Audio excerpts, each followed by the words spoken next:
Hello everyone, कैसे हैं आप सभी लोग। आज हम लोगों का ड्रग इंस्पेक्टर प्रीवियस क्वेश्चन के बहुत बहुत बहुत इंपॉर्टेंट क्वेश्चन है। ये 7 क्वेश्चन है, ठीक है। सातों हर बार पूछे जा चुके हैं।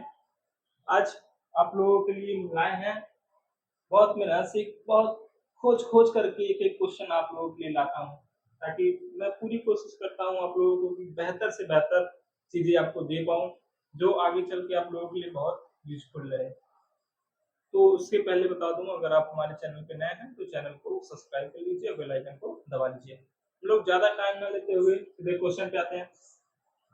ये 7 क्वेश्चन आपको दिए गए हैं। पहले वीडियो में मैंने 22 क्वेश्चन तक करा दिए थे, ठीक है। 22 के बाद हम लोगों का उसी चैप्टर का 23वां, 24, 25, 26, 27, 28, 29 यानी 7 क्वेश्चन आज उठाया हूँ, ठीक है। तो ये क्वेश्चन आप एक बार देख लीजिए और रीड कर लीजिए। अगर आपको इनका आंसर पता होगा तो कमेंट में जरूर करिएगा आंसर, ठीक है। कमेंट में इसका आंसर दीजिएगा। बाकी मैं आपको अभी इसका सारे का आंसर आपको मैं बता दूंगा, ठीक है। तो ये जो हमारा है, ये यूपीएससी जो ड्रग इंस्पेक्टर की हमारी वैकेंसी आई है,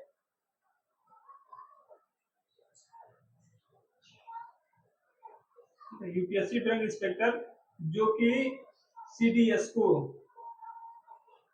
को डिपार्टमेंट से है।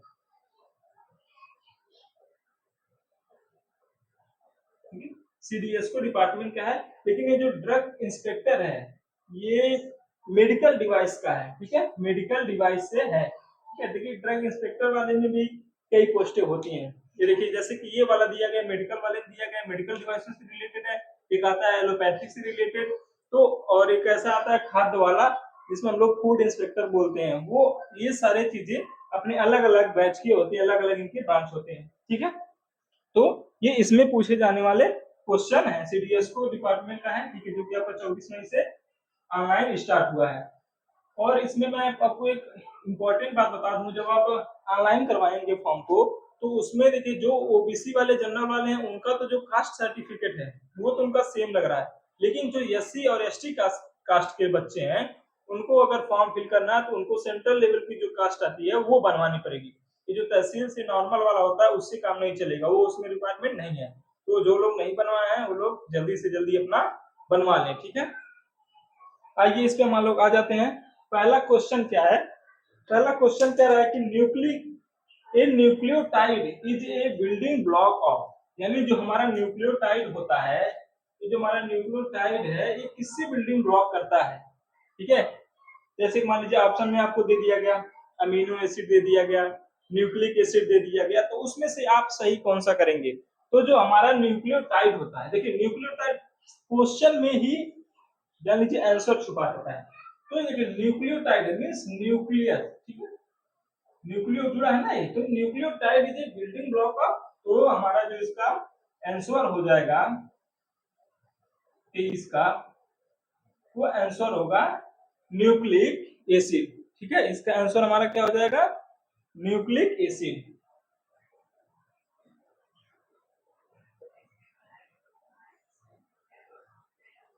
न्यूक्लिक एसिड हमारा सही हो जाएगा। अब नेक्स्ट क्वेश्चन हमारा 24 का, ठीक है। आंसर 24, ये क्या कह रहा है इसको समझते हैं। कह रहा which of the following immunoglobulin level are elevated during asthma. कह रहा है कि जो अस्थमा की इल्यूवेटेड ड्रग होती है, ठीक है, वो हमारे जो इम्यून सिस्टम होती है वो किस इम्यून सिस्टम से रिलेटेड होती है। जैसे कि इम्यून सिस्टम में आप देखते होंगे तो आईजीएमए होता है, आईजी होता है, इम्यूनोग्लोबुलिन के ही सब ये सारे चीजें होते हैं, तो ठीक है। तो उसमें से हमको बताना है कि जो हमारा सही वाला है वो क्या है, कौन सी ऐसी ड्रग होती हैं जो उसके लेवल को कम करने का काम करती हैं, ठीक है। तो हमारा इसका जो सही आंसर हो जाएगा वो हो जाएगा आईजीई, इम्यूनोग्लोबुलिन ई, सही आंसर होगा इसका, ये इसका सही आंसर होगा 24 का, ठीक है। कोई दिक्कत, कोई प्रॉब्लम?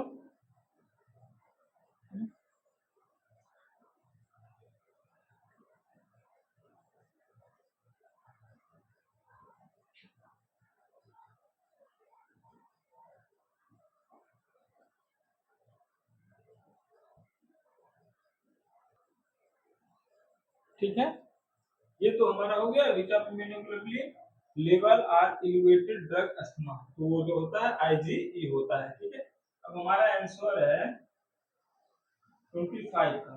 ठीक है, 25 क्वेश्चन क्या कह रहा है, कह रहा है which of the following is not classified as a titrimetric method of analysis. कह रहा है कि मान लीजिए आपको चार ऑप्शन दे दिए गए, ठीक है, उन चार ऑप्शन में से कह रहा है कि ऐसा कौन सा उसमें से ऑप्शन है कि जो ये जो टाइट्रोमेट्रिक मेथड एनालिसिस है उसका क्लासिफाइड नहीं है। मतलब जो टाइट्रोमेट्रिक ये कहते हैं ना कि इसकी क्लास है, यानी इसके सब टाइप्स हैं, दो टाइप्स हैं, चार टाइप्स हैं, पांच टाइप है, तो उन चारों में से एक ऐसा शब्द है, एक ऐसा मेथड है कि जो टाइट्रोमेट्रिक मेथड को फॉलो नहीं करता है, उसकी क्लासिफाई में नहीं आता है। ठीक है, तो वो जो हमारा सही आंसर हो जाएगा वो होगा ग्रेवोमेट्रिक टाइट्रेशन। ठीक है, ग्रेवोमेट्रिक टाइट्रेशन का सही आंसर हो जाएगा।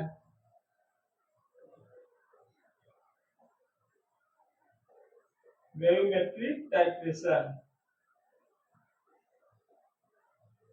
ये मेथड जो होता है ये टाइट्रोमेट्रिक मेथड ऑफ एनालिसिस को फॉलो नहीं करता है। ठीक है, आगे नेक्स्ट क्वेश्चन पे क्या कर रहा है, आंसर 26 कह रहा है कि haemolytic anaemia with abnormal haemoglobin is generally found in patient with.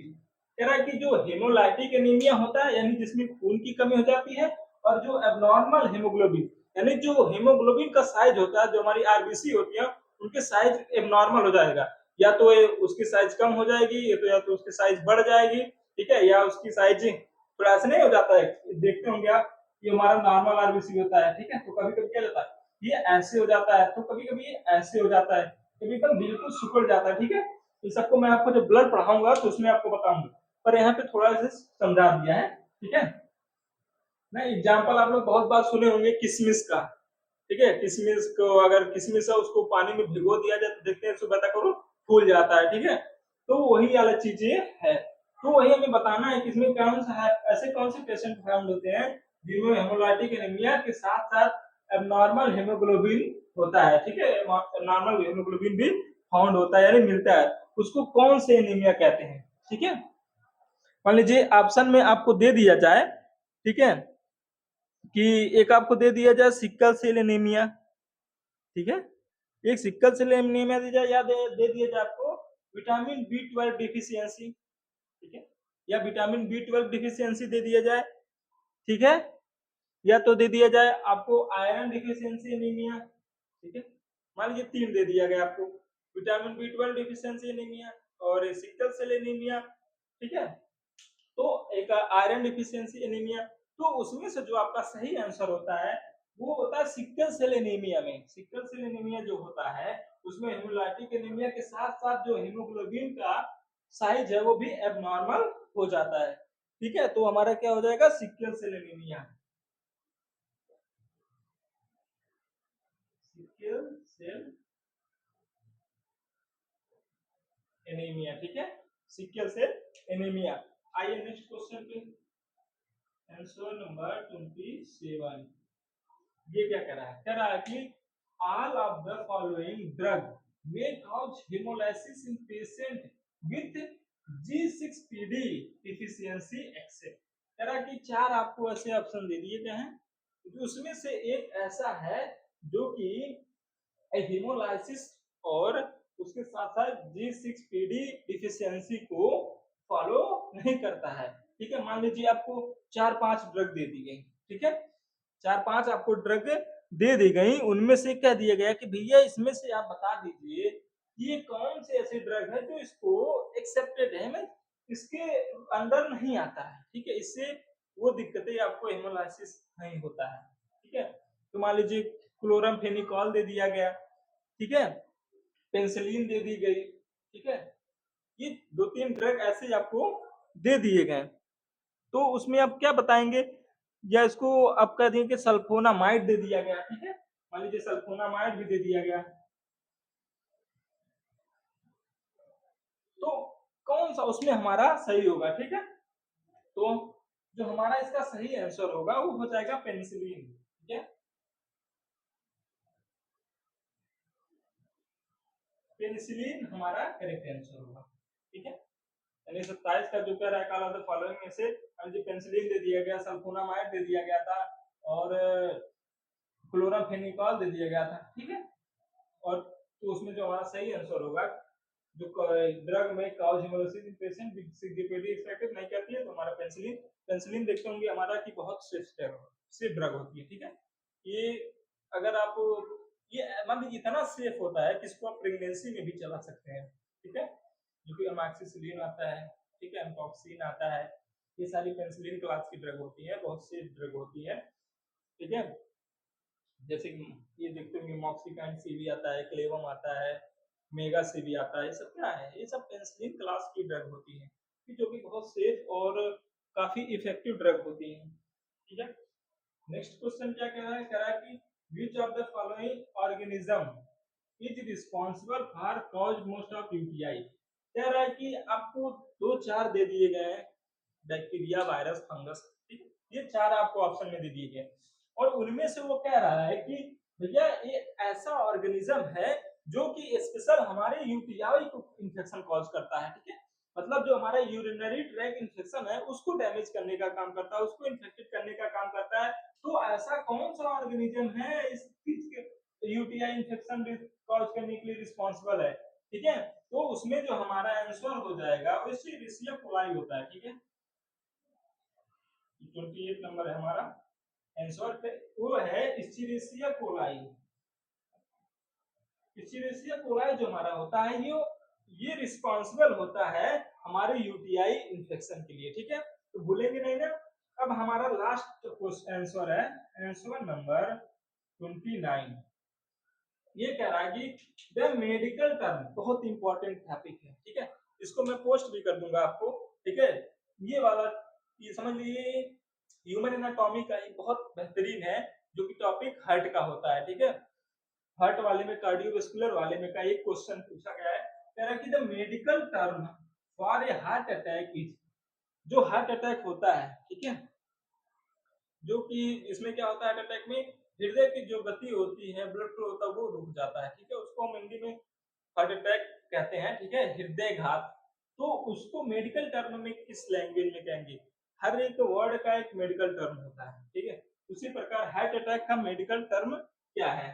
ठीक है, कमेंट करिएगा, ये क्वेश्चन आपको हम दिखा दिए हैं, तो जिसको भी इसका क्वेश्चन का आंसर आता होगा वो पहले वीडियो को रोक करके कमेंट कर देगा कि क्वेश्चन नंबर 23 का ये है, 24 का ये है, 25 का ये है। अगर आपको ना आता हो तो आप पूरी वीडियो देखेंगे तो आपको वैसे ही समझ में आ जाएगा। ठीक है, तो इसमें जो हमारा हार्ट अटैक है उसको मेडिकल टर्म में क्या कहते हैं, उसको मायोकार्डियल इंफ्रैक्शन कहते हैं। ठीक है, क्या कहते हैं,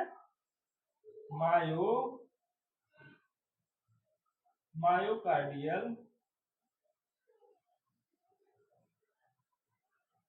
इंफ्रैक्शन। ये मायोकार्डियल इंफ्रैक्शन हमारा सही आंसर हो जाएगा। ठीक है, एक बार स्क्रीनशॉट आप ले लीजिए इसका। ठीक है,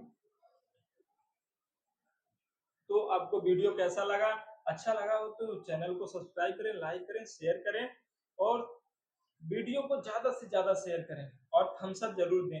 आप लोगों के लिए इतना मेहनत करते हैं। ठीक है, क्वेश्चन खोज के लाते हैं, उसको अच्छे से समझाने की कोशिश करते हैं। तो ये ड्रग इंस्पेक्टर और फार्मासिस्ट, मतलब ये समझ लीजिए कि फार्मेसी से रिलेटेड कोई भी एग्जाम आप दे रहे हो, चाहे ड्रग इंस्पेक्टर का हो चाहे फार्मासिस्ट का, उन समय बहुत ही इंपॉर्टेंट क्वेश्चन है और बहुत हर बार समझ लीजिए हर बार ये पूछे जाने वाले ही क्वेश्चन है। ठीक है,